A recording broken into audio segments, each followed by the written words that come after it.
So hey guys, welcome back to my channel.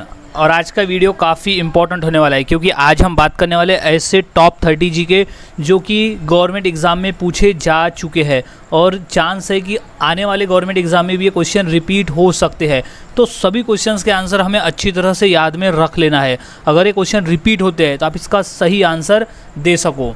तो शुरुआत करते हैं आज का हमारे जीके स्टडी की टॉप 30 क्वेश्चंस, इंपॉर्टेंट क्वेश्चन। तो सबसे पहला प्रश्न है, भारत का राष्ट्रीय भोजन क्या है? क्वेश्चन इंपॉर्टेंट है क्योंकि ये क्वेश्चन रेलवे में पूछा जा चुका है कि भारत का राष्ट्रीय भोजन क्या है। सो इसका सही जवाब हो जाएगा ऑप्शन नंबर बी, खिचड़ी। खिचड़ी जो है वो भारत का राष्ट्रीय भोजन है। राष्ट्रीय भोजन है खिचड़ी। सो याद में रख ले। अगला सवाल है, भारत की सबसे ऊंची मूर्ति कौन सी है? यानी भारत देश में सबसे ऊंची मूर्ति कौन सी है?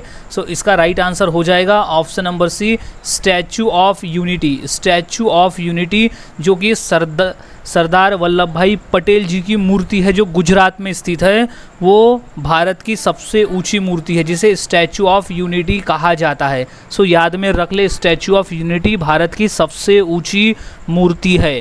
अगला सवाल है, इंडिया विंस फ्रीडम के लेखक कौन है? क्वेश्चन इंपॉर्टेंट है क्योंकि क्वेश्चन एसएससी के पेपर में आया हुआ है। सो इसका सही जवाब हो जाएगा ऑप्शन नंबर डी, मौलाना आज़ाद। मौलाना आज़ाद ने पुस्तक लिखी है India wins freedom. India wins freedom के लेखक है मौलाना आज़ाद।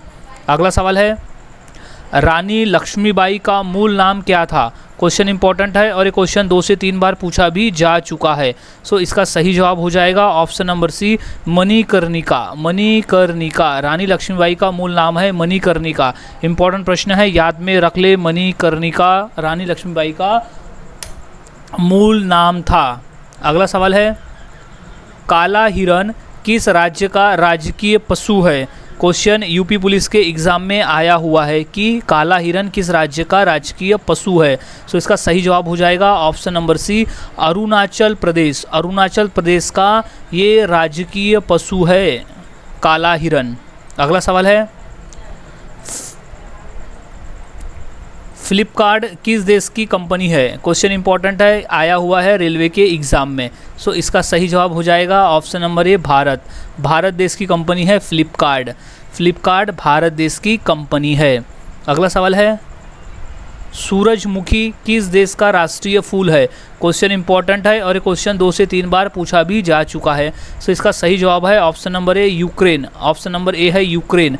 सूरजमुखी यूक्रेन देश का राष्ट्रीय फूल है। यूक्रेन देश का राष्ट्रीय फूल है सूरजमुखी। अगला सवाल है, चंद्रमा पर जाने वाला पहला जीव कौन सा है? क्वेश्चन इंपॉर्टेंट है और ये क्वेश्चन 2 से 3 बार रिपीट भी हो चुका है। सो इसका सही जवाब हो जाएगा ऑप्शन नंबर ए, कुत्ता। कुत्ता जो है वो चंद्रमा पर जाने वाला पहला जीव है। लाइका नामक कुत्ता को चंद्रमा पर ले जाया गया था। सो कुत्ता है जो पहला जीव है जिसे ले जाया गया था। अगला सवाल है, भारत का राष्ट्रीय खेल कौन सा है? क्वेश्चन इंपॉर्टेंट है क्योंकि क्वेश्चन कई बार पेपर में पूछा जा चुका है। सो इसका सही जवाब हो जाएगा ऑप्शन नंबर ए, हॉकी। हॉकी जो है वो भारत का राष्ट्रीय खेल है। हॉकी इज इम्पॉर्टेंट है, हॉकी। अगला सवाल, पृथ्वी दिवस कब मनाया जाता है? क्वेश्चन इंपॉर्टेंट है गाइज और ये 2 से 3 बार ये क्वेश्चन भी पूछा जा चुका है। सो इसका सही जवाब हो जाएगा ऑप्शन नंबर ए, 22 अप्रैल। 22 अप्रैल को पृथ्वी दिवस मनाया जाता है। हर साल 22 अप्रैल को पृथ्वी दिवस मनाया जाता है। अगला सवाल है, गांधी जी की पत्नी का क्या नाम था? क्वेश्चन इंपॉर्टेंट है, यूपी पुलिस में आया हुआ है। सो इसका सही जवाब हो जाएगा option number A, Kasturba. Kasturba Gandhi. Gandhi ji की पत्नी का नाम था कस्तूरबा। अगला सवाल, भारत का प्रथम नागरिक कौन होता है? क्वेश्चन मोस्ट इंपॉर्टेंट है और बेसिक प्रश्न है, यूपीएससी के पेपर में आया हुआ है। सो इसका सही जवाब हो जाएगा ऑप्शन नंबर बी, राष्ट्रपति। भारत का जो प्रथम नागरिक होता है वो राष्ट्रपति होता है। राइट आंसर इज राष्ट्रपति। अगला सवाल है,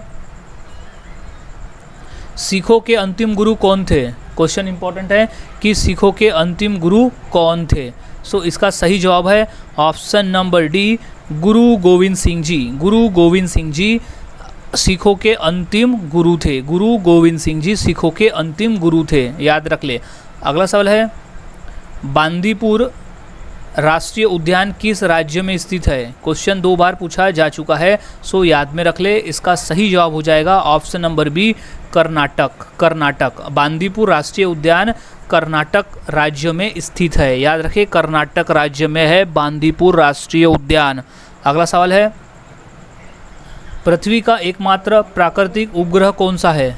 क्वेश्चन 2 बार पूछा जा चुका है, सो इसका सही जवाब है ऑप्शन नंबर ए, चंद्रमा। चंद्रमा जो है वो पृथ्वी का एकमात्र प्राकृतिक उपग्रह है।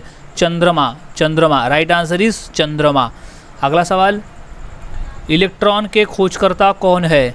क्वेश्चन आया हुआ है एसएससी के पेपर में और यूपीएससी में भी, सो इसका सही जवाब हो जाएगा option number D, J Thomson. J Thomson जो है वो इलेक्ट्रॉन के खोजकर्ता है, जे थॉमसन। अगला सवाल है, हीराकुंड जल विद्युत परियोजना किस नदी पर स्थित है? क्वेश्चन इंपॉर्टेंट गाइज, और ये क्वेश्चन पूछा जा चुका है रेलवे में 2 बार, सो इसका सही जवाब है option number B, Mahanadi. Mahanadi, Hirakud जल विद्युत परियोजना है महानदी पर स्थित है, सो याद रखिए महानदी। अगला सवाल, भारत का प्रथम वाइसराय कौन था? क्वेश्चन इंपॉर्टेंट है कि भारत का प्रथम वाइसराय कौन था, सो इसका सही जवाब हो जाएगा option number D, Lord Canning. Lord Canning जो है वो भारत का प्रथम वाइसराय था। Right answer is Lord Canning. अगला सवाल है, नीरज चोपड़ा का संबंध किस खेल से है? क्वेश्चन इंपॉर्टेंट है और हाल ही में ये क्वेश्चन रेलवे में पूछा जा चुका है, सो इसका सही जवाब है option number B, javelin throw. Javelin throw से है, नीरज चोपड़ा का संबंध है जेवलिन थ्रो से। Right answer is javelin throw. अगला सवाल, उत्तर प्रदेश में लोकसभा की कितनी सीटें हैं? इंपॉर्टेंट प्रश्न है ये, सो इसका राइट आंसर हो जाएगा ऑप्शन नंबर ए, 80। टोटल 80 सीटें हैं उत्तर प्रदेश में, लोकसभा की टोटल 80 सीटें हैं।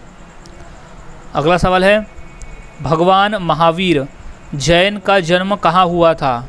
क्वेश्चन 2 से 3 बार रिपीट है, तो इसका राइट आंसर हो जाएगा ऑप्शन नंबर ए, वैशाली। वैशाली में भगवान महावीर जैन का जन्म हुआ था वैशाली में। Right answer is Vaishali. अगला सवाल, कथक किस राज्य का शास्त्रीय नृत्य है? क्वेश्चन 2 बार रिपीट है रेलवे में, तो कथक कहाँ का शास्त्रीय नृत्य है? तो इसका सही जवाब है option number B, Uttar Pradesh. Option number B है उत्तर प्रदेश। कथक उत्तर प्रदेश का राज्य का शासकीय नृत्य है। अगला सवाल, ऑस्कर पुरस्कार का संबंध किस क्षेत्र से है? क्वेश्चन इंपॉर्टेंट है क्योंकि क्वेश्चन पूछा जा चुका है 2 बार, सो इसका राइट आंसर है ऑप्शन नंबर ए, सिनेमा से। सिनेमा से संबंध है, ऑस्कर पुरस्कार का संबंध है सिनेमा जगत से। अगला सवाल, भारत का संवैधानिक मुखिया कौन होता है? क्वेश्चन इंपॉर्टेंट है, आया हुआ एमपीएससी के पेपर में, सो इसका सही जवाब हो जाएगा ऑप्शन नंबर ए, राष्ट्रपति। ऑप्शन नंबर ए, राष्ट्रपति। भारत का संवैधानिक मुखिया होता है राष्ट्रपति, इज राइट आंसर, राष्ट्रपति। अगला सवाल, महान सम्राट अशोक किस वंश के थे? क्वेश्चन पूछा गया है रेलवे में 2 बार, मोस्ट इंपॉर्टेंट प्रश्न है, याद में रख ले। तो महान सम्राट अशोक जो थे वो मौर्य वंश के थे, वो थे मौर्य वंश के, so right answer is Maurya. Right answer is Maurya वंश। अगला सवाल, गौतम बुद्ध को ज्ञान कहाँ प्राप्त हुआ था? क्वेश्चन इंपॉर्टेंट है और ये 2 बार पूछा गया है, सो इसका राइट आंसर हो जाएगा ऑप्शन नंबर डी, बोध गया। ऑप्शन नंबर डी है बोध गया में, बोध गया में, सो उन्हें ज्ञान की प्राप्ति हुई थी बोध गया में, सो राइट आंसर इज बोध गया। अगला सवाल, मौर्य वंश को किस वंश ने समाप्त किया? क्वेश्चन इंपॉर्टेंट है और ये आया हुआ है रेलवे के एग्ज़ाम में, सो इसका सही जवाब है option number D, Shunga. Shunga, Shunga वंश ने मौर्य वंश को समाप्त किया था, याद में रखिए, शुंग वंश। अगला सवाल है, मौर्य वंश का अंतिम सम्राट कौन था? क्वेश्चन इंपॉर्टेंट है क्योंकि ये आया हुआ है सीडीएस के पेपर में, सो इसका राइट आंसर हो जाएगा ब्रह्मस्त्र। ब्रह्मद्रस्त जो था वो मौर्य वंश का अंतिम सम्राट था, सो याद में रख ले। अगला सवाल है,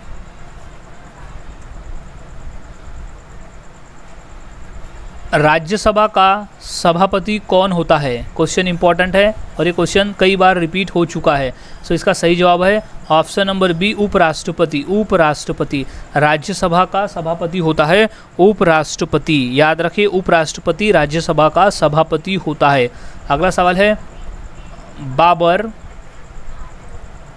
मूल रूप से कहाँ का शासक था? क्वेश्चन इंपॉर्टेंट है और ये 2 बार पूछा जा चुका है। सो बाबर मूल रूप से फरगना का शासक था। फरगना का शासक था। बाबर मूल रूप से फरगना का शासक था। सो गाइज, आज हमने ऐसे टॉप 30 क्वेश्चन देखे जो काफ़ी इंपॉर्टेंट है पेपर के पॉइंट ऑफ व्यू। तो सभी क्वेश्चंस के आंसर अच्छी तरह से याद में रख ले। अगर ये पेपर में आते हैं तो आप इसका सही आंसर दे सको। सो मिलता हूँ ऐसे ही और नए जीके के साथ अगली वीडियो में। तब तक के लिए चैनल के साथ बने रहे, वीडियोस को देखते रहे और जीके की प्रैक्टिस करते रहे। अगर चैनल पर नए होंगे तो इसे सब्सक्राइब करना ना भूले और बेल आइकन दबा दे ताकि ऐसी वीडियोस के नोटिफिकेशन आपको मिलता रहे।